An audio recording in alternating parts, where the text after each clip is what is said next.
Mon invité, Éric Galipeau. Si son nom figurait dans le dictionnaire, la définition juste à côté serait probablement adversité, résilience, authenticité, joie de vivre.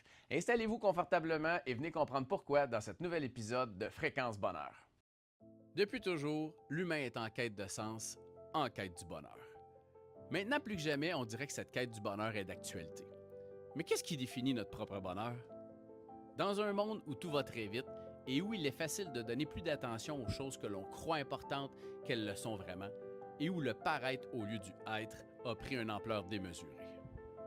Comment revenir à la base, à l'essentiel, à la vie, aux actions qui sont menées par le cœur? Comment contribuer et créer un monde où on peut se sentir vivant et mettre nos dons au service des autres? Je m'appelle Simon Piché-Richard, je vais à la rencontre des gens qui ont décidé de vivre leur vie autrement, qui osent créer une vie riche de sens. Des gens qui impactent positivement la vie des autres. Des gens de cœur, des gens inspirants.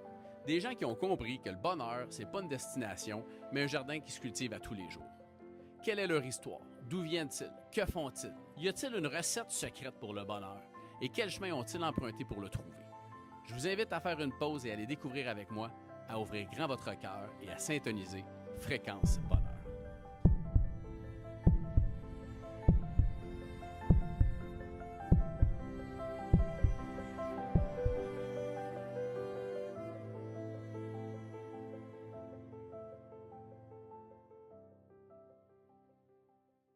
Éric Galipeau, un grand plaisir, pour vrai, sérieux. Merci beaucoup d'avoir accepté cette, je m'en ai dit cette entrevue, mais c'est tellement pas une entrevue. Une rencontre, je pense. Une rencontre de cœur, puis je suis content d'être ici. De cœur, ouais. Puis je vais être honnête et transparent avec toi. Ça me demande quand même toujours du courage, une sortie de zone, de parler de soi, tu sais, d'aller dans la vulnérabilité, dans ce qui est vrai, mais ce qui est là. Mais pour moi, c'est un plaisir de connecter avec toi, ne serait-ce qu'on prend ce moment-là ensemble. On s'est vu une fois, puis ça a connecté un événement de Jean-Pierre Baudouin, La Marche sur le feu. Ouais.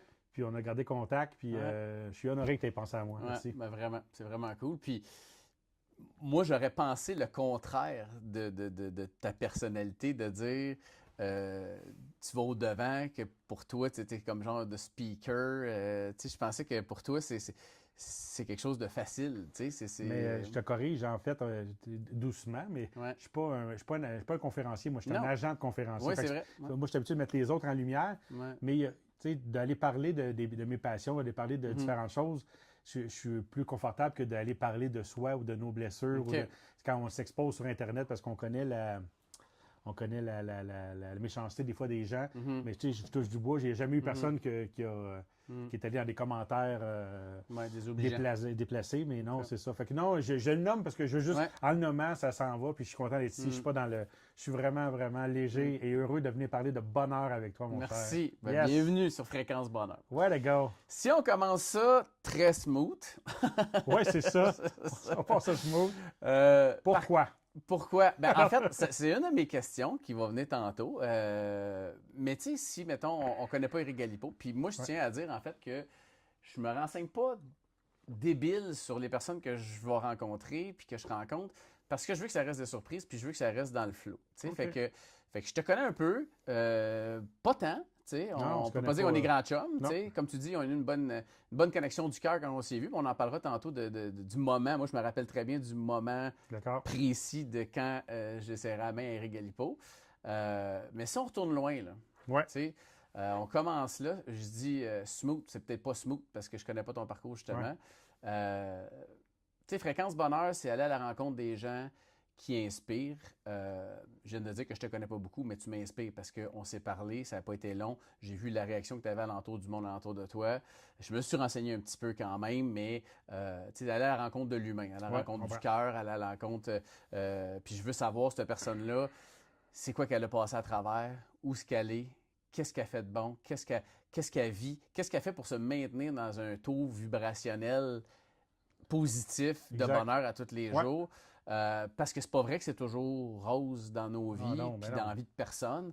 Mais si on recommence là, au TQ Galipeau, c'était quoi chez vous la dynamique? As-tu des frères et sœurs? Tu viens de où? Qu'est-ce qui se passait? On a combien de temps là, devant nous? Là? Là, on a le temps qu'on veut, puis je peux faire du montage après. Mais prends le temps que tu veux. Moi, je veux savoir un peu la graine Éric Galipeau qui a été semée puis qui est née. Puis ça a été quoi ton enfance? Puis ça a été quoi ta réalité là, familiale? Je comprends. Ouais.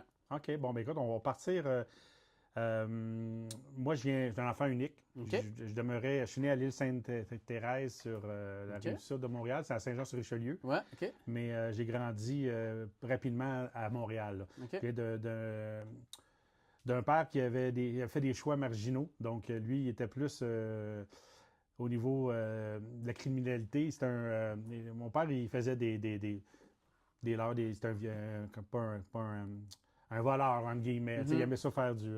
c'est son choix de vie. Il venait d'une grande famille, puis c'était pas facile. Fait que je ne l'ai pas vu beaucoup parce il rentrait en prison, j'allais le voir, il ressortait. C'était comme un peu ça, mais c'était un gars de cœur, puis les gens l'aimaient énormément, mais c'était des choix de vie. Fait que j'ai rapidement compris qu'il est venu me montrer le chemin à ne pas prendre. Oui, mais c'est ça. Puis ensuite, ma mère, elle, c'est Nicole. Mon père, c'est Philippe. Ma mère, Nicole, elle s'est occupée de moi, elle travaillait dans les bars. C'est une femme exceptionnelle. Elle a pris bien soin de moi. Mais à l'âge de 4 ans, il est arrivé un événement tragique. Moi, j'ai été brûlé à 80% de mon corps au 3e degré. 4 ans, tu avais? J'avais 4 ans. Donc, 80% d'un petit corps de 4 ans, c'est énorme. Anodin, comment c'est arrivé? Anodin, tu sais, je veux dire, l'événement était tragique, mais je me suis levé dans la nuit. Il y avait un fil qui m'agaçait après mon pyjama. Alors, il y a un briquet qui traînait. Puis nos parents faisaient ça à l'époque. On parle des années 70, en 76. Là. Fait que, il y avait comme... Puis moi, je portais un pyjama qui était flammable, en flanelle synthétique. Là. Alors, ce que j'ai voulu faire, j'ai pris le briquet, j'ai voulu couper le fil, mais rapidement, je suis devenu comme une torche humaine, brûlé à 80%. Ma mère, elle a essayé, comme elle a pu, au meilleur de ses connaissances, d'éteindre le feu. Mais donc, elle a quand même pu, elle m'a mis dans l'eau. Mais ça en est suivi par la suite, mais on ne se cachera pas. Plusieurs années d'hospitalisation. J'ai été 1 an sans sortir de l'hôpital avec une trentaine de chirurgies plastiques. J'ai été, on m'entendait quand je changeais les pansements de Sainte-Justine, du 1er étage au 6e, on me dit qu'on m'entendait, c'est ça. Fait qu'à cette époque-là, j'ai dû faire ma maternelle à l'hôpital. J'ai passé beaucoup de ma vie avec cette réalité-là de devoir être un enfant différent, d'être à partir de là, c'est ça. Quand tu sors de cette époque-là, puis j'ai quand même eu le grand cadeau d'être en vie parce que mon médecin, il ne me donnait pas grand chance de survie. Il avait même dit à mes parents, vous devriez le laisser aller, c'est trop... OK, quand même. Oui, les années 70, c'est trop... il n'y avait pas toute la connaissance au niveau des grands brûlés, tout ça. Fait que, puis on m'a raconté qu'à un certain moment, le médecin, quand il raconte ça, mais il y a ma mère qui est là, ma grand-mère, puis qui dit on va laisser aller votre petit garçon. Puis ma mère a dit non, je suis dans un coma. Je suis en coma. Et coma artificiel qu'il me mettait dans cette époque-là, pour pas trop souffrir. Puis ma mère a dit si y a une vie à prendre, prenez la mienne. Alors, elle a dit ça, on va tous prendre le mal à nos enfants. Là, puis je me serais réveillé, puis j'ai dit non, je veux vivre. Oh! Fait que fréquence bonheur, je pense que ça part à partir de cette époque-là, de ce moment-là. Petit gars de 4 ans, on s'entend. Qui se réveille du coma, ma grand-mère me compte ça que je choisis la vie. Fait qu'on commence comme des ça. Petits frissons. C'est smooth, hein, quand même, c'est bon. Ouais, ça va être doux aujourd'hui. Ça va être doux, mais c'est ça, tout passe. Mais ça a été cette époque de vie-là. Ça a commencé comme ça. Puis ensuite, ça en est suivi, j'ai fait mon primaire dans les écoles avec ma mère. Fait que, j'arrivais avec un habit de Spider-Man, mais en spandex, j'arrivais complètement différent. Fait que, je comprends. On se rappelle qu'à cette époque-là, l'intimidation, il n'y avait pas de... Ah non. C'était comme go, va comme je te pousse, fais ta place. C'était violent. Fait que, moi, j'allais me baigner à la piscine sur Rosemont, puis les gens me traitaient de monstre, regarde le monstre, là, puis c'était vraiment dur.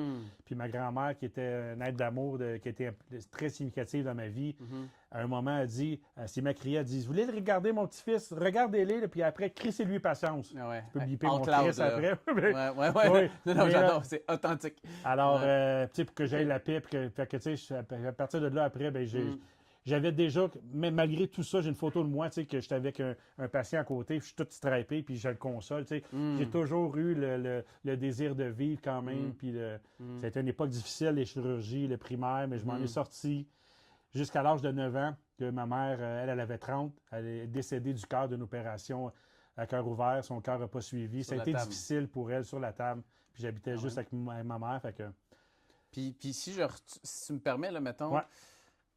petit cul de 4 ans, là, Mm.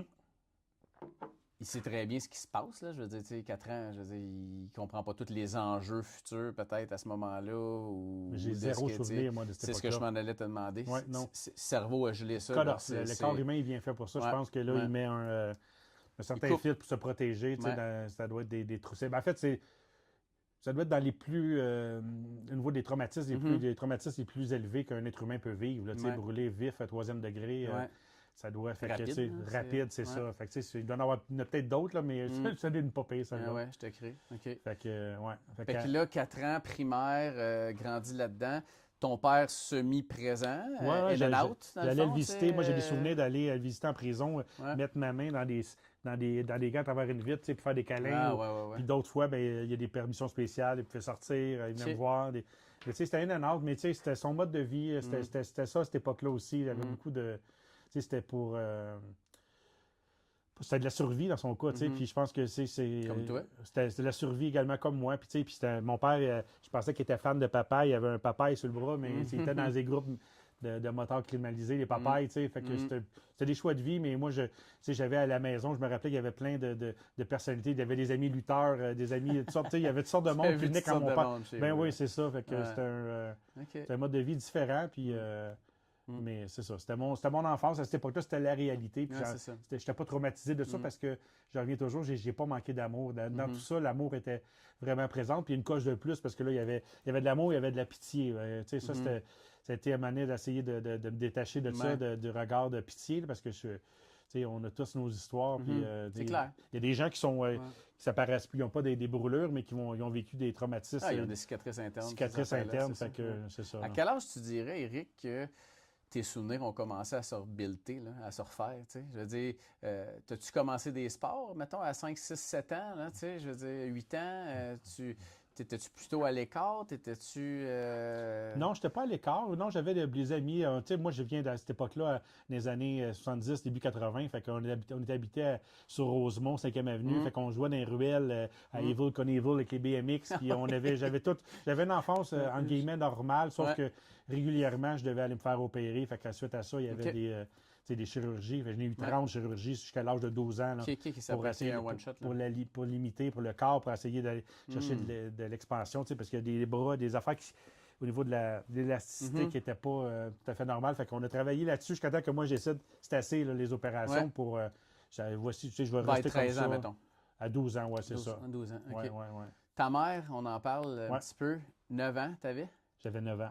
Elle, 30 ans. C'était ton oncle? C'était ton Oui, papa, c'était mon oncle, mais tu sais, c'est ça. Oui, c'est de ce que je me rappelle, parce que là, j'ai 52, fait que ça fait longtemps, mais oui, j'étais présent, puis j'habitais seul avec elle, puis c'était... tu sais, elle travaillait dans des bars à cette époque-là, elle faisait du mieux avec tout l'amour pour prendre soin de moi, puis... suite à ça, tu sais, il y a des gens qui étaient méchants, qui la prenaient comme pour... tu sais, les gens cherchent toujours un coupable quand il y a une situation comme ça. Hein, puis là, tu as laissé traîner le briquet. Fait qu'elle, je pense qu'elle a pris beaucoup de part de ses responsabilités, qui fait que son petit cœur puis ses choix de vie a fait aussi que, malheureusement, à 30 ans, elle est décédée. Et suite à ça, je suis allé vivre chez ma grand-mère maternelle, qui est la mère de ma mère, 1 an ou 2. Et là, mon père est décédé par la suite. Quand même, des grosses années. Oui, lui, il s'est fait tirer chez eux. OK. Oui, puis... grosse affaire, là. Oui, ben c'est ça. C'est un début de vie rock and roll. Fait que, Je sais pas, hein? Fait que, tu sais, pour garder toujours la fréquence bonheur, c'est un choix à partir de là après. Mais moi, ma grand-mère a été un pilier. Tu sais, ma grand-mère Marie-Jeanne, qui est décédée l'année passée, mais qui a été un exemple, une présence. Puis elle qui a steppé up sa game, là, tu sais, qui avait toujours travaillé dans un bar, mais qui a décidé, par de suite à ça, OK, je vais m'occuper de mon petit-fils. Elle a ouvert un restaurant. Ma deuxième mère est venue prendre soin de moi. Fait qu'elle elle a ouvert un restaurant, elle a travaillé, puis elle a essayé de faire du mieux qu'elle peut, mais elle s'est vite rendu compte que c'était au-delà de ses capacités d'avoir un restaurant et s'occuper de moi à temps plein. Fait que je suis tombé dans les familles d'accueil après. Là, fait que j'ai fait, quel âge on est rendu, là, mettons? 12-13 ans. Là. Tu vois, longtemps après. J'ai fait 7 familles d'accueil. Fait que j'ai changé l'école secondaire, toujours avec la différence, de savoir s'adapter. Étais-tu un petit Chris? J'étais rebelle. À ce moment-là, j'étais un rebelle. J'avais le manteau de cuir, la chaîne avec la balle dans le cou. C'était fuck the world. J'en voulais au monde entier. J'étais pas. Clair. Là, il y a eu un petit moment. Là, là, j'étais pas. j'étais pas dans le bon état d'esprit, dans la bonne posture, dans le bon mindset. Là. Je cherchais un coupable. Je cherchais un coupable, là, puis j'en voulais au meurtrier, mon père, j'en voulais à tout le monde, tu sais, puis la famille d'accueil, mais avec un bon fond quand même, mais ça se transparaissait par mon style vestimentaire, puis par mes choix. Mais, as-tu trouvé une famille d'accueil à un moment donné qui a eu un impact positif dans ta vie? Il y en a eu plusieurs qui ont été significatifs, qui ont été bien, mais je ne restais pas longtemps quand même pour différentes raisons. Il y a toute l'histoire qu'on ne rentre pas là-dedans. Mais jusqu'à la dernière, la famille qui à l'époque c'était Lise et Luc à Saint-Hubert, qu'eux m'ont pris comme je suis, puis eux, ils désiraient avoir un deuxième enfant, ils en avaient déjà adopté un, puis là, moi, je ne voulais pas me faire adopter. Par contre, j'avais ce segment-là. Je voulais pas me faire rejeter encore. Il y avait 6-7 familles, des parents décédés. Mais ils m'ont ouvert leur cœur. Puis à partir de ce moment-là, j'ai eu une stabilité émotionnelle. Puis j'ai commencé à jouer au football aussi. Fait qu'on a parlé tantôt ensemble en amont, mais le sport était très bénéfique pour moi. J'ai pu sortir l'agressivité, j'ai pu sortir le méchant, puis rencontrer des amis exceptionnels que j'ai encore aujourd'hui. Fait que, les gens qui vivent des moments difficiles, le sport va toujours rester un exutoire, une façon d'évacuer tout ça. Là. Puis y a-tu un moment, mettons, parce que là, tu es rendu ado, football, etc., j'imagine, là, tu sais, puis... 14 ans, j'ai commencé à jouer, 13 ans, 14 ans, OK. Puis y a-tu comme un déclic qui s'est fait pour toi, à un moment donné, pour te ramener parce que là, c'est sûr qu'on est à 13-15, fait que, tu sais, il y a le 15, 25, 30, là, tu sais, je veux dire, il y a plein d'autres affaires qui se passent là-dedans, mais tu sais, y a-tu un déclic entre 15 et 20 pour toi qui doit faire comme, OK, à un moment donné, il faut que je me guérisse. Mais c'est parce que là, la famille d'accueil, je suis arrivé là à 14 ans, puis à 16 ans, 17 ans, je partais déjà en appart. Je suis resté là 2 ans, mais j'ai resté significatif. Il y a eu des événements qui ont fait, tu sais, il y a toutes sortes d'histoires, là, que, à un moment donné, j'ai testé la famille, leur amour par des situations. J'ai mis le feu au rideau dans leur maison en gardant leur petit garçon, en jouant un ami avec un feu, chose de fondu. Fait que, tu sais, j'ai mené un événement qui était significatif que là, tu sais, encore une fois, j'avais fait mes bagages. Je pensais qu'ils allaient me mettre dehors, mais non, ils m'ont donné une conséquence comme si j'étais leur vrai garçon. J'ai eu 1 mois pas de sortie, puis c'est pas vrai que tu vas t'en aller. Ça a été notre gars, on est allé à l'hôtel, le temps qu'il fasse le ménage. Mais là, j'ai dit, OK, là, il y a eu un moment, un déclic, là, de, tu sais, c'est possible d'être aimé, puis si on fait des choses qui sont hors normes, mais il y a des conséquences. Fait que là, j'ai eu des conséquences à ces actes-là, mais ça a été un déclic d'amour. Fait que suite à ça, après, il y a eu différents événements, puis j'avais un besoin de liberté. Fait qu'à 16 ans, j'étais le premier de mes amis à partir en appartement. Shit, hein? Mais ça, ouais, fait que c'était... On chance qu'on n'a pas d'images, de photos de cet appart-là. Mais il y avait, il y avait de la vaisselle. Il y avait de la vaisselle. J'avais tapé mon petit jeu de hockey sur table, ça à la table de cuisine parce qu'on a des tournois. J'étais le seul de l'équipe de football, le seul à être en appart.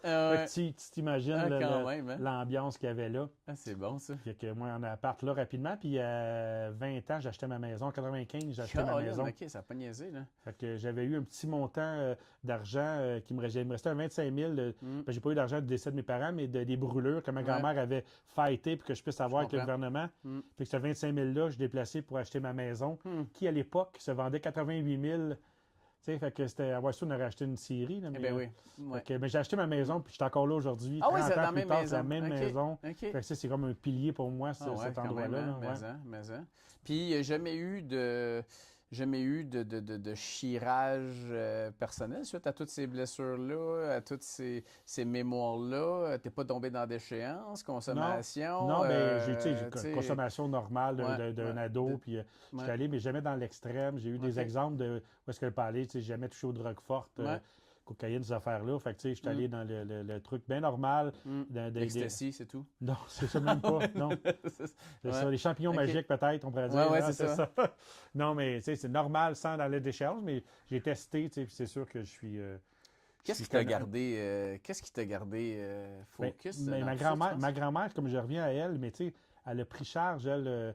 de moi, mais elle a pris charge d'elle. Elle était un exemple, un modèle. Fait qu'elle suite à ça, elle venait de travailler dans des bars. Elle n'avait pas d'éducation. Elle avait été adoptée, violée comme plus jeune. C'était difficile, là, mais elle s'est mise à enseigner, écoute ton corps, pas d'études. Elle s'est mise à ouvrir un centre de santé. Elle a rencontré des maîtres, Arnaud Desjardins, des ashrams qu'elle m'a fait rencontrer. Fait qu'elle a modulé par l'exemple de tu sais, à un moment donné, je fumais, elle dirait que je ne vais jamais t'empêcher de fumer. Les conséquences c'est ça. Puis elle me faisait crier dans son char, évacuer, sortir le méchant. Elle était, tu sais, un modèle de résilience, puis de toujours de faire jaser, puis de spiritualité. C'est elle qui m'a ouvert à la spiritualité, puis au oui à ce qui est. Elle aimait, tu sais, le fameux oui à ce qui est, d'accepter les choses qu'on ne peut pas changer. À 14-15 ans, elle me le nommait déjà. Tu sais, je lui disais, quand est-ce que je vais changer, moi, tu sais? Tu vas toujours être ce que tu es physiquement, mais tu vas changer spirituellement, tu vas évoluer. Elle me mettait dans la position d'acceptation rapidement. Fait que j'ai trouvé ça, tu sais, je vais toujours en être reconnaissant. Puis, elle est décédée à 89 ans l'année passée. Puis elle lisait encore, elle faisait des livres audio écartelés par 8-9 heures. Elle méditait, elle était encore, par l'exemple de dire, elle chauffait son véhicule encore 88 ans. Puis c'est une go-getter, tu sais. Fait que j'ai eu mon modèle là, de tout ça. On a toujours le choix de choisir nos modèles. Là. J'ai choisi le bon. Belle lumière dans ta vie, ça. Une belle lumière dans ma vie, Mimi, Marie-Jeanne, que je salue. Ben oui, ça, je m'en avais dit, saluons. C'est good, j'ai des petits frissons. Puis si on continue, tu m'as ouvert comme une petite parenthèse. Quelques parenthèses. Ouais, un peu, je ne sais plus. Spiritualité. Ouais. Y avait-tu un peu ça dans ton enfance? Tu parlais tu parlais d'Eckhart Tolle, donc une spiritualité qui n'est pas nécessairement associée au christianisme ou à non, il n'y a jamais de religion. Il n'y a jamais de religion. J'ai jamais été pratique. Malgré j'ai été servant de messe. À 14 ans, j'ai donné ça, j'ai fait ça. Puis, thank God, j'ai pas eu à avoir de proximité avec de curé. Non, mais c'est une réalité, c'est des faits. Puis il n'y a pas... Tu sais, je veux dire, il faut nommer. Fait que moi, j'ai pas été là, puis merci mon Dieu. Merci à ce Dieu-là. Oui, non, c'est ça, à tout. Mais non, j'ai ma grand-mère, spiritualité, développement personnel.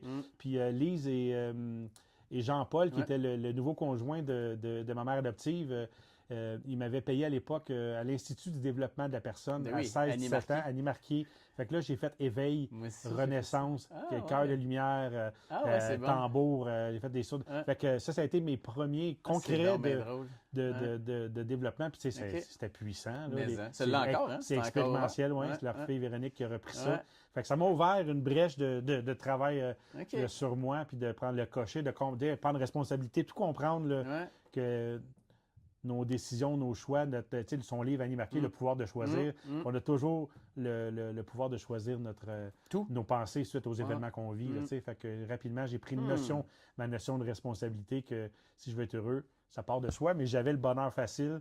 Mais malgré tout ça, j'avais... Tu aurais pu carrément penser différemment. Vraiment. Puis aujourd'hui, as-tu un rituel...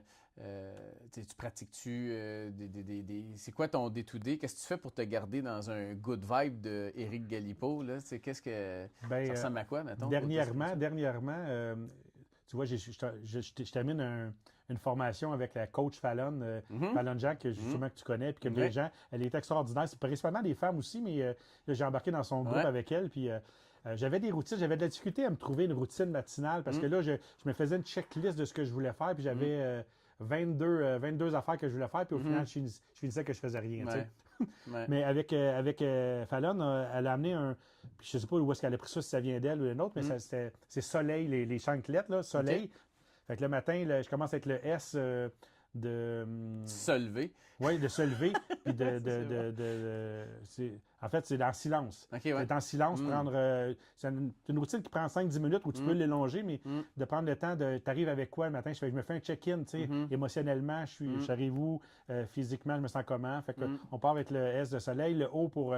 je fais un ou deux objectifs de ma journée que je veux, qui est prioritaire, que je veux mettre. Fait que je l'écris, je fais du journaling de mes objectifs. Ensuite, le E, c'est des étirements. Donc, étirements, bouger. L pour... Je t'ai fait travailler, là. Non, mais c'est des L, c'est le... Ah, la lecture, c'est ça que tu... Lecture. Fait que je lis... Là, présentement, je suis en train de lire le livre de « Où tu es, tu vas ». Puis j'aime ça parce que c'est des chapitres d'une page et demie. Fait que chaque matin, je me lis un chapitre, une page sur la méditation, sur apprendre à la présence, la pleine présence. Fait que j'adore ce livre-là. Présentement, il est à la bonne place. Fait que je lis une page par jour. C'est pas long. Ensuite, je fais le E, c'est étirement, exercice. Fait que je m'étire. Je fais juste différent le matin, mais je mets mon corps en mouvement. Ensuite, l'autre, c'est mes intentions, mes gratitudes et mes 5 merci. Fait que c'est 5 gratitudes, 5 merci. Puis je termine avec le L pour le lâcher prise. Je lâche prise sur quoi aujourd'hui? Wow. Fait que ça, c'est ma petite routine. Même, hein? J'adore ça, c'est efficace, c'est simple, je m'en rappelle. Ouais. Puis je fais ça, puis ça fait 1 mois et demi que je vais au gym là, avec un ami aussi. Good job. Lundi, mercredi, vendredi. Puis je suis présent, je show up, ça fait un bien énorme. Fait que ça, tout ça pour le mindset, c'est que je gagne mes matins avec ça. Puis je vais au gym, puis pas pour dans un état d'esprit c'est parce que je veux pas être malade, c'est parce que non, je choisis la santé. Fait que c'est dans la posture de prendre soin de moi, puis je le vois tellement les bénéfices. C'est clair, hein? Full énergie. C'est clair. Puis tu n'as pas toujours eu ces routines-là, là, dans le sens que... Non, mais c'est ça, tu parles d'amis marqués, je veux dire, éveil, ces choses-là, moi, je l'ai fait, puis je peux dire, je veux faire une promo de l'Institut du développement de la personne. Sérieusement, cette place-là a changé ma vie à moi. J'ai fait éveil, j'avais 15 ans. Imagines-tu la chance? À peu près ça, moi aussi. Ça l'amène à avoir des réflexions sur sa vie. Puis j'ai pris des tangentes différentes puis qui m'ont ramené grâce à ce que j'avais fait là, à cette place-là. Mais tu n'as pas toujours eu ces pratiques-là ou tu n'as pas... Non, j'ai pas toujours eu, mais j'ai toujours fait des formations. J'ai continué à faire des ateliers. J'ai continué à faire du cheminement, d'avoir des coachs. Puis je travaille, ça fait 18 ans, je suis agent conférencier, fait que je baigne dans ce milieu-là aussi. Ça fait des années, des années que je suis dans cette vibe-là. Mais dernièrement, il y a 3-4 ans, je suis allé faire des cercles d'hommes MKP je suis allé me mettre dans des situations c'est pas facile de sortir, puis après de sortir de notre coquille, puis de voir des autres hommes qui sont blessés aussi, puis d'arriver après à incarner notre masculin sacré, d'être dans une posture. Fait que je continue à faire ces fait que t'aimes la croissance personnelle, le cheminement personnel. J'aime, c'est essentiel. C'est essentiel. Puis, tu sais, dans les 4-5 dernières années, suite au truc d'hommes, j'ai continué je cherchais des cercles, des endroits pour faire des cercles. Fait que je fais des cercles de tambour, je fais des cercles de connexion. Je vais l'été dans des festivals de danse extatique. Je vais à Love and Light, ça fait 4 éditions, je vais là, cool, 3-4 jours. Là, je connais la communauté, on fait des blooms, je vais danser. Fait que j'ai besoin maintenant de ces connexions-là. En novembre, mon ami Éric Dufort, ça s'appelle... le nom, c'est moi qui ai trouvé le nom, Open Flow. C'est un week-end de 3 jours que les gens amènent le cadeau de qui ils sont, ils choisissent leur activité. Il y en a qui vont faire des cours de méditation, de danse, puis tu offres ton cadeau de qui tu es, puis on connecte, on prend le temps de prendre le temps de connecter. Fait que c'est viscéral maintenant pour moi. En étant en télétravail à temps plein à la maison, j'ai doublement besoin de nourrir ce besoin de connexion-là avec les gens, puis avec la communauté. Qu'est-ce que tu penses que le fait de prendre soin de toi-même, puis comme François Lemay le dit toujours, de se guérir, parce que c'est ça dans le fond, là, de se guérir et de croître en tant qu'humain. Quel impact tu penses que tu as sur les gens que tu côtoies au quotidien? Ben, je prends l'humilité, hein? Oui, non, c'est ça, mais il y en a un, c'est sûr. C'est ça, je m'en rends pas toujours compte, mais tu sais, dernièrement... on s'est rencontrés à la marche sur le feu. Tu pourras venir après sur le moment. Moi, je suis un grand brûlé. Mais la marche sur le feu n'a pas la même signification pour toi que pour moi. Clairement. Possiblement, c'est ça.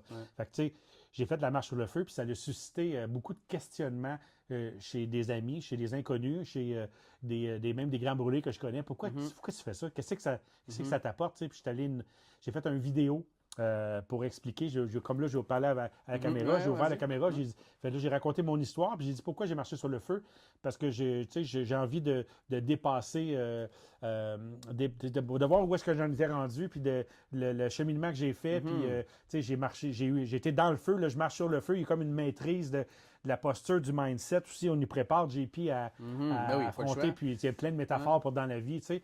Mais, fait que là, la vidéo a donné, je m'avais donné 23 000 vues. François Lemay l'a partagé sur ses réseaux aussi. Ça l'a aidé énormément à faire du glow. Mais, tu sais, j'ai reçu tellement d'amour. Puis là, c'est quand je relis les témoignages, puis là, les gens du secondaire qui écrivent que je n'ai pas reparlé, Facebook, puis là, les messages de témoignages, là, j'apprends, tu sais, OK, c'est vrai qu'il y a du...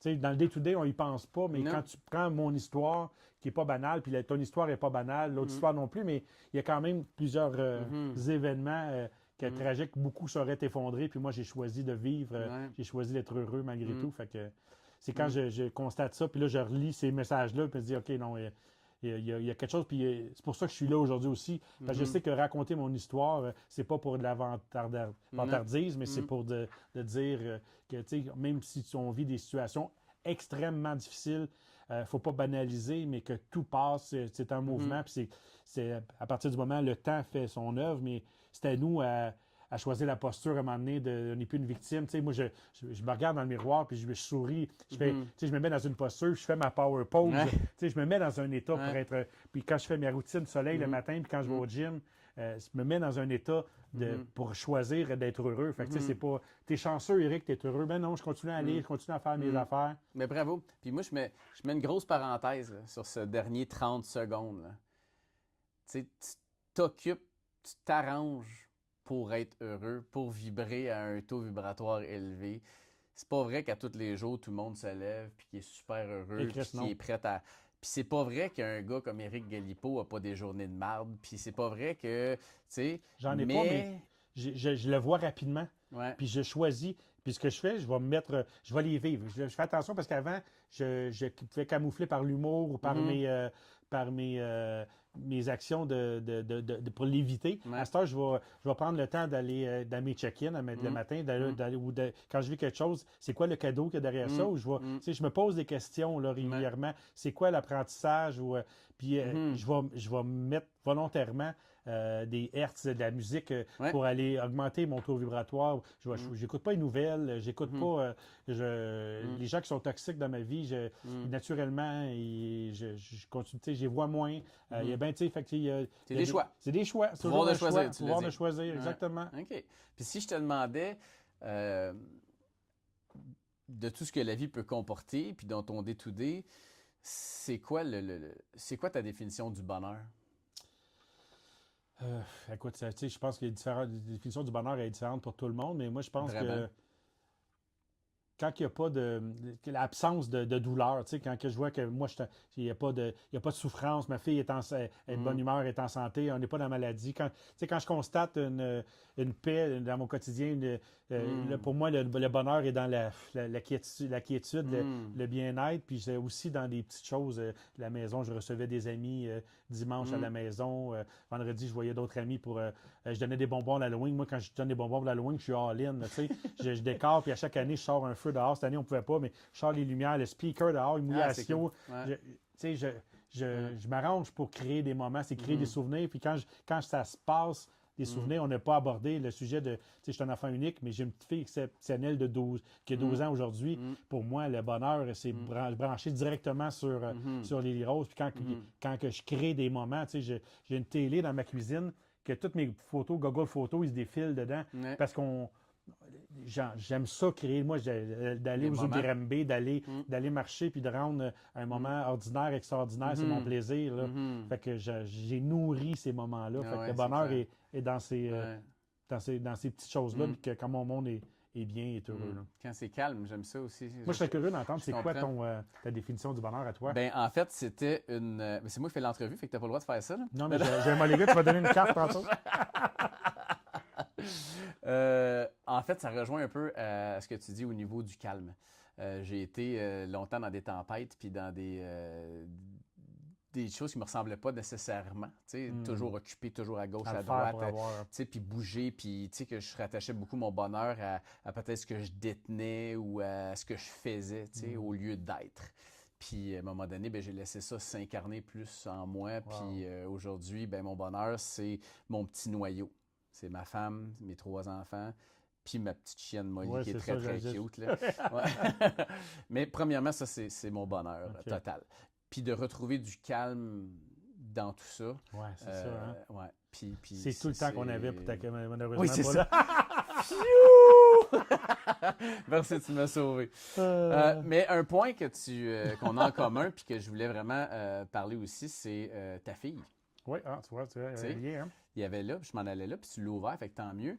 Quel genre de relation Éric a avec sa fille? J'imagine que la relation que tu as eue avec tes parents, malgré que elle était ce qu'elle était, puis tu as sûrement eu des bons moments avec ton père où tu en gardes probablement des bons souvenirs. J'ai pas beaucoup de souvenirs d'enfance, c'est ça. Je n'ai pas tant. Fait que pour moi, c'est sûr que les Roses, j'ai rencontré Céline, sa maman.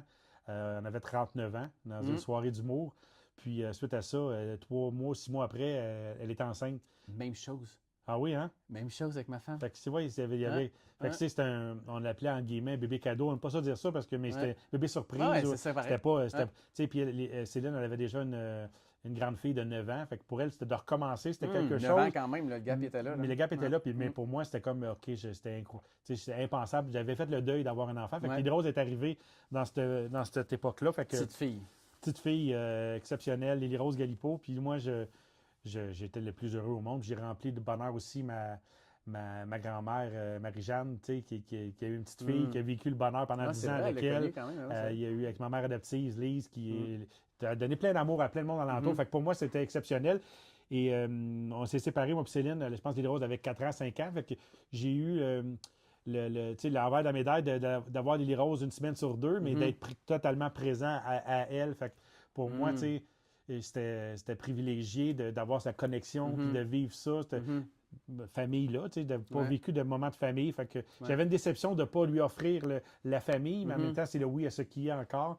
Fait qu'on a créé cette bulle familiale-là à deux, puis ça a été exceptionnel. Puis moi, j'avais quand même la peur, mais à 9 ans, 11 ans, quand Lily Rose a eu cet âge-là, de pas me rendre là, de ne pas vivre ça. Ça a été significatif. C'était significatif, ces âges-là, pour moi, de créer toujours le plus de souvenirs possible. Fait que, moi, la pandémie, là, quand j'ai perdu mon emploi d'agent de conférencier pour un autre bureau, j'ai été à temps plein à la maison pendant 18 mois avec elle, à vivre la Vita e Bella dans le film. Ouais, c'est cool, ça. Pour moi, là, ça a été mon plus beau Noël, ma plus belle Halloween. Moi, j'ai créé des souvenirs. J'avais monté ma tente dans le sous-sol. On faisait des karaokés. L'Halloween, j'avais monté des glissades dehors. Ah, mon Dieu, pour être dans une bonne posture. Puis, tu sais, on s'en rappelle, on avait commencé un carré de sable, puis non, ça va être un jardin. On a construit un immense jardin, 10 pieds par 4 pieds surélevé. Puis là, on a commencé à cultiver, on l'a monté ensemble avec la drill. J'ai plus zéro skill. Fait que c'est dans cet état d'esprit-là, une bonne chimie, vraiment. Puis ce qui me confirme, c'est qu'en 5 ou 6e année, elle avait un exposé oral à faire sur un super-héros. Tout le monde a pris Beyoncé, ça, puis elle a fait un exposé sur son père, tu sais. Oh mon Dieu, Seigneur! Fait que pour moi, ça a été j'ai fait des bonnes jobs. Mon père, mon héros. Mais mon père, mon héros, puis elle me le rend bien. Puis aujourd'hui, elle a 12 ans, puis elle est en violon à l'école. Cool. Au secondaire, elle s'épanouit, je la vois grandir, puis c'est mon why tous les jours. En tout cas, ça paraît, tu as des étoiles dans les yeux. Non, c'est exceptionnel. J'aurais pas ça à côté de la plus belle chose au monde, de vivre la joie de la paternité. C'est cool. Puis je continue à faire les choix, puis à modéliser. Les enfants n'apprennent pas sur ce qu'on lui dit, parce qu'on répète, puis on répète, puis ils apprennent ils modélisent. Fait que, moi, en me choisissant le matin, au lieu de prendre mon téléphone, de lire un livre, en allant au gym, je priorise ma santé. Je lui priorise que c'est important de prendre soin de soi. Comme là, je m'en vais au Costa Rica avec JP, encore à Jean-Pierre Baudouin, une autre fois en janvier. Puis il était déçu parce qu'on ne va pas en voyage ensemble cette année, mais je lui modélise. Là, je prends du temps pour moi, puis je me choisis. Puis on aura d'autres occasions. On fait 4 fois qu'on va dans le sud déjà. Fait que, je continue à prendre soin de moi en premier pour prendre soin d'elle le plus longtemps possible. C'est ça. C'est bon, ça. Ouais. Puis dans ton day-to-day, là, tu l'as une semaine sur 2, puis tu travailles quand même pas mal, si je me trompe pas. Temps plein comme agent de conférencier pour le bureau de conférencier Unisson. Oui, parlons-en un petit peu, parce que, tu sais, c'est vraiment pas... c'est pas une entrevue sur la job, puis qu'est-ce que tu fais, puis etc. Ouais, c'est pas de job commun non plus, là. Quand je dis aux gens, qu'est-ce que tu fais, je suis agent de conférencier. Ouais. Quoi? Mais faisons juste une petite parenthèse, puis ça, je m'étais renseigné un petit peu là-dessus, là. Donc, Madame Lucie Larouche, hein, qu'on appelle la Renée Angélil des conférenciers. Oui. Et puis, là, tu sais, je fais une parenthèse parce que on a dans cette agence-là des Guy Carbonneau, Étienne Boulay, d'ailleurs, que je veux sur cette fréquence bonheur, l'appel est lancé. Jasmin Bergeron, David Bernard, JP, justement, Baudouin, Chantal Lacroix, François Lemay, Pat Renaud, Martin Latulippe. What the hell? Oui, on a quand même une belle équipe, belle agence de conférenciers. Mais non, mais puis là, j'arrête d'en nommer, là, mais tu sais, on pourrait faire des drop names écœurants. Oui, Sylvie Fréchette, Jean-Marie Lapointe, il y en a. Mais ce que il y en a qui ne sont pas connus, mais qui sont extraordinaires. Plein de pas connus qui sont extraordinaires aussi. Oui.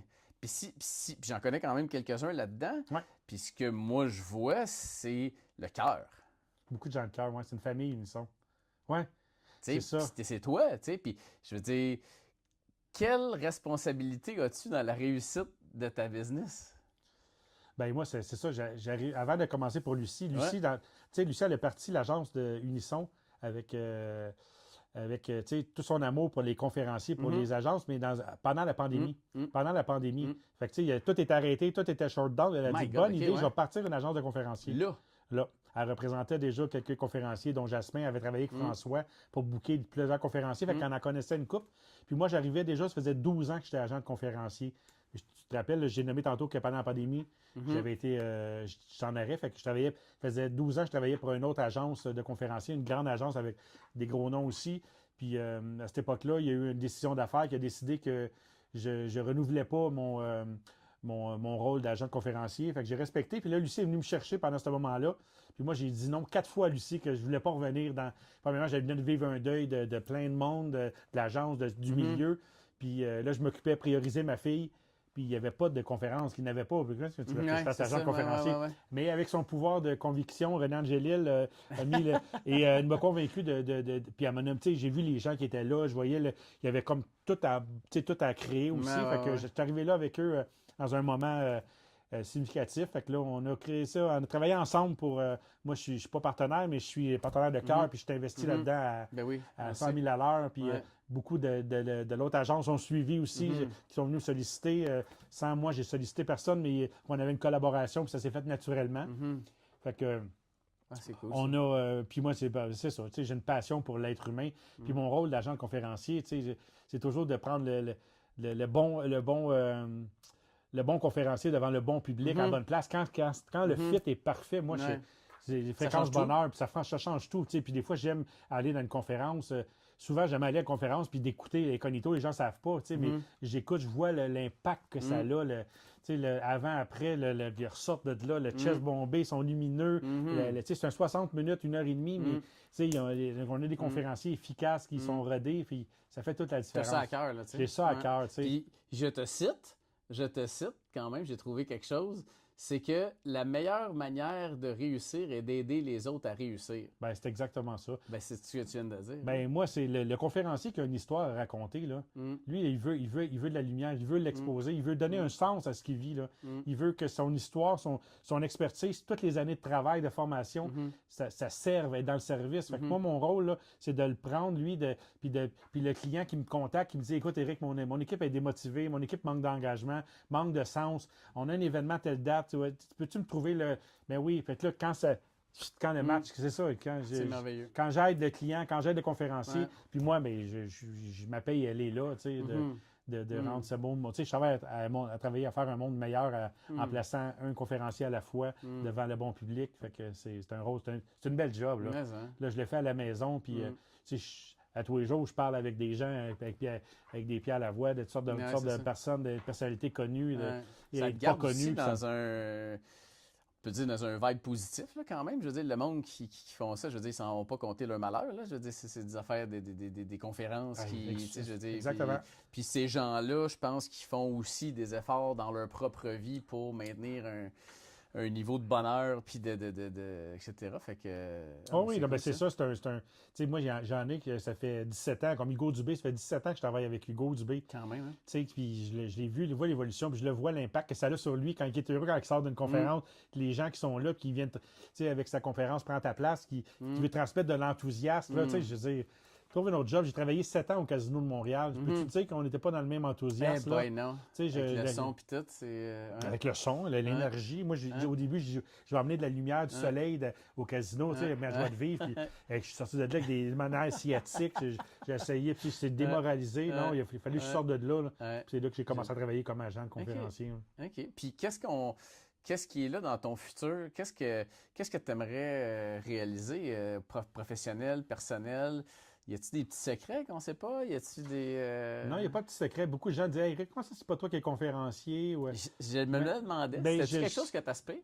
J'ai jamais aspiré à ça. On dirait que j'avais pas cette. Tu sais, moi, quand je fais une entrevue avec toi comme ça, quand j'ai fait un autre podcast, quand je fais dans mon day-to-day, j'inspire les gens. J'ai jamais eu le désir d'être en lumière, d'être en avant. Mais Tu disais tantôt, je ne sais pas si. Peut-être qu'éventuellement des conférences scolaires, ça pourrait être une option, mais j'ai pas. j'ai pas ce désir-là ardent. Je comprends. Mais je sais que mon histoire est peu banale, puis elle mérite d'être entendue, puis que je sais l'impact que ça a aussi. Parce que, tu sais, on peut être heureux aussi malgré toutes ces épreuves-là.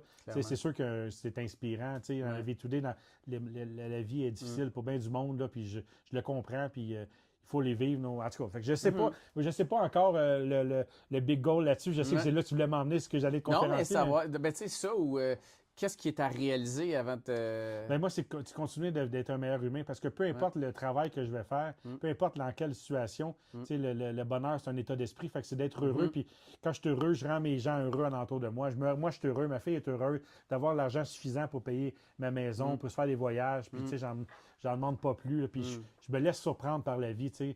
Tu sais, le matin, je me réveille, puis souvent, je dis, je laisse la vie me surprendre en m'apportant un surplus d'abondance. Tu sais, je me mets juste dans ce mindset-là, déjà. J'aime ça être surpris. Je ne suis pas un carriériste de dire, ça me prend, je veux faire ça. Puis même que je vais avoir ça, ça se dit pas mais non, ça se dit certain. Non, mais ça se dit même. Non, mais j'aime ça, mais je le rajoute. C'est important. Même que je vais être heureux parce qu'on disait, même que je vais être à ma retraite, je vais être heureux. Même que je vais, même que mes vacances arrivent, je vais être heureux. Non, c'est ça, tu sais, moi, Même qui n'arrivera peut-être pas, là. Ben, c'est ça. C'est pour ça que je travaille à devenir un meilleur être humain, un meilleur exemple pour ma fille, pour mon entourage. Puis la vie, me laisse me surprendre. Puis déjà, à chaque année, je suis comme surpris de cette abondance de cadeaux, de rencontres, de personnes, puis de travail. Puis le travail, ça va de mieux en mieux. Fait que, cool. Bien content. Puis si tu avais à parler à ceux qui vont écouter ce podcast-là ou ce web rencontre-là, qu'on peut dire, qu'est-ce que tu leur dirais? Qu'est-ce que l'étincelle d'Éric Galipeau? Qu'est-ce que... Là, c'est pas par rapport avec le feu, l'étincelle, là? Non, c'est une joke plate, hein? Non, j'aime ça, moi. Ouais. Je t'ai pas trop allumé. Oui, c'est ça. Non, je suis en feu. On est en feu. Ah non, je suis le premier à toutes les sorties, ces classiques de jokes-là, quand j'étais au secondaire dans ma vie, pour justement dédramatiser et amener de la légèreté. Merci beaucoup. Oui. Alors, tu viens de prendre des couleurs, là. Oui, ça se peut. C'est la lumière, c'est l'éclairage. Mais non, en fait, c'est la question fréquence-bonheur. Vas-y. L'étincelle Éric Galipeau, l'essence Éric Galipeau, le contenu Éric Galipeau. Qu'est-ce qu'il pourrait dire à un auditoire de Fréquence Bonheur? Qu'est-ce qui pourrait résumer l'essence puis l'étincelle d'Éric Galipeau? Qu'est-ce qu'on pourrait leur raconter? Bien, en résumé, moi, ma grand-mère, Marie-Jeanne, encore que je cite encore une fois, elle me disait « Le bonheur, Éric, c'est comme du sucre à la crème. Si t'en veux, tu t'en fais. » Fait que le bonheur est un choix. Le bonheur est un état d'esprit, puis tu sais, ça va toujours être ta responsabilité. Mais oui, il va en avoir des roches dans ton soulier. Oui, il va en avoir du citron dans ta vie, mais c'est toujours à toi d'en faire de la limonade. Tu sais, c'est des clichés, mais ça a toujours été ça toute ma vie, puis que tout passe, tu sais. On vit des affaires, puis il y a des drames qui sont, tu sais, je veux dire, la perte d'un enfant, là, tu sais, la perte l'annonce d'un cancer, l'annonce d'une maladie, name it, des gens qu'on aime, la perte d'un emploi, d'une maison qui passe au feu. Tu sais, il y en a on peut en nommer des drames, mais tout passe. Tu sais, puis moi, ma perception, c'est qu'il y a toujours un cadeau. Il y a des fois, c'est des cadeaux, souvent, c'est des cadeaux mal emballés, puis on va les prendre, on va les avoir dans 10 ans, les réponses, on ne les aura pas toujours tout de suite, mais qu'on attire à nous quand même des expériences pour grandir, qu'on est prête. Fait que moi, j'y crois à ça, puis ça a toujours été ça toute ma vie, puis ça me donne la foi quand il m'arrive des obstacles ou des difficultés de dire non, okay, je sais que tout passe. Là, je ne le vois pas le cadeau, mais il y en aura un. Puis, il y a un espoir. Puis, tu sais, tu parlais de David Bernard tantôt, il m'avait dit, on avait une situation dans une conférence loin, que là, il allait manquer son vol, puis c'était difficile, on ne savait pas trop. Puis là, il dit, hey, Éric, wow, on se calme. En voulant dire, c'est-tu grave ou c'est plate? Là, moi, ça m'a marqué cette phrase-là. C'est-tu grave ou c'est plate? Clairement. Là, c'est plate. C'est plate, là. Mais est-ce que, tu sais, grave, c'est justement la maladie, name it, on les a toutes nommées, là. Mais, tu sais, fait que ça me ramène souvent, puis je l'utilise à plein de sauces, même avec ma fille. Les roses, c'est-tu grave ou c'est plate, ça? C'est vrai, je vais la garder, c'est super fort. C'est simple de même, mais ça nous ramène juste des fois, wow, tu sais, l'histoire qu'on se raconte, là, le mindset, là, Fait que c'est pour ça que la pratique de la méditation puis la pleine conscience, 10 minutes par jour, à un moment donné, ça te ramène rapidement à devenir dans la bonne. Tu es capable de te repositionner dans la même fréquence puis de prendre 2-3 respirations. Les fois, ça s'emballe. Juste de respirer, de prendre le temps de respirer, 30 secondes. puis la cohérence cardiaque, des affaires, des outils qui existent pour te ramener, puis d'être dans le bon état d'esprit, comme notre cher ami JP nous le dit si fréquemment. Ouais. Hey, un grand plaisir. J'en regarderai pendant... On réinvitera une autre fois. J'aurais plein d'autres trucs à jaser. Mais un grand merci. Puis j'ai une question pour toi. Lève ta main, c'est une question. Oui, tu as une question? Oui, je peux répondre? Oui. Okay. Qu'est-ce qui a fait que tu as accepté de me rencontrer? Bien, dernièrement, j'ai accepté en fait, d'oser. Tu sais, dans les dernières années, quand il se présente quelque chose comme la marche sur le feu, d'aller, Lucie, ma collègue, pour mes 50 ans, demandé d'aller sauter en parachute. J'ai été invité à faire des podcasts. Quand il y a des situations que ça me demande une sortie de zone de confort, il y a comme un désir présentement de goûter à toute l'intensité de la vie. Quand tu m'as demandé si je voulais faire... Là, le premier réflexe, c'est de dire ça me tente. Non, OK, oui, je le fais un peu comme le film. Tu sais, il y a Yes Man de Jim Carrey. Je ne sais pas si tu as vu ça. Non, mais c'est un, tu sais, monsieur oui, puis il apprend à dire oui. Pour après ça, de voir c'est quoi le cadeau, ça va m'emmener où. Puis il y a souvent des affaires que j'ai faites que si je n'avais pas fait cette rencontre-là ou cet événement-là, ça ne m'aurait pas emmené là. Tu sais, fait que j'aime dire oui, puis tu sais, je te mentirais pas. On s'est parlé dimanche. Tu m'as appelé. J'espère qu'il m'appelle pour me dire que c'est cancellé. Parce qu'encore une fois, dans la petite voix, j'avais un rhume. Je dis, peut-être appeler pour dire que je suis malade, que j'ai pas envie d'y aller. Mais après ça, moi, je m'observe, je la vois, cette séquence-là, puis de dire non, j'y vais. Parce que je le sais que après ça, on se sent bien, puis on est fiers de nous, puis ça va avoir un impact, ça comble mon besoin, mon désir de redonner puis de contribuer. C'est ça ma courte réponse longue. Éric Galipeau. Namasté. Thank you, mon ami. Namasté, Boswell. Oui, on va garder ça de même. Merci. Merci beaucoup. All right.